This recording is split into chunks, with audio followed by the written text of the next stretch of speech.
Ilang sandali pa, mukhang si Ralph naman ang may inaalala sa kanyang tiyan. Ang hirap nito. Kulo. Sige lang, after shower call. Okay. Inaabangan ko rin eh. Sige. Kaya nga eh. Sorry. Ang hirap. Plastic muna. Timing lang yan. Si Ralph, diba? Oo. Si Bianca tapos si Shubi na lang. Tapos, Ayun na. Tapos, pwede nga pagkapamasok sa Shubi, palabasin na natin sila. kaya pa niya ba i-hold?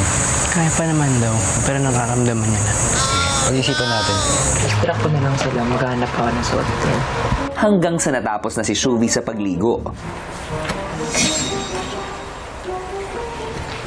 Tapos na, Shubs.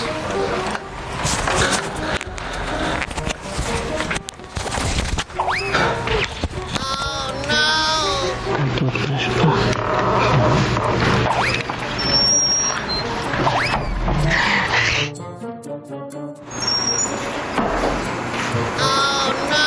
Ate ko, ibalik ko pala to sa'yo.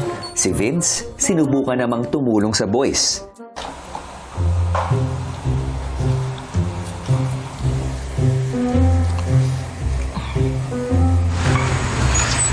Ano nga ni?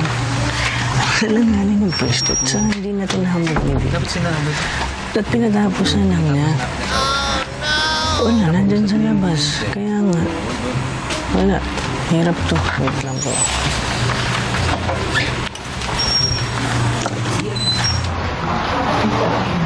My stomach is killing me, bro.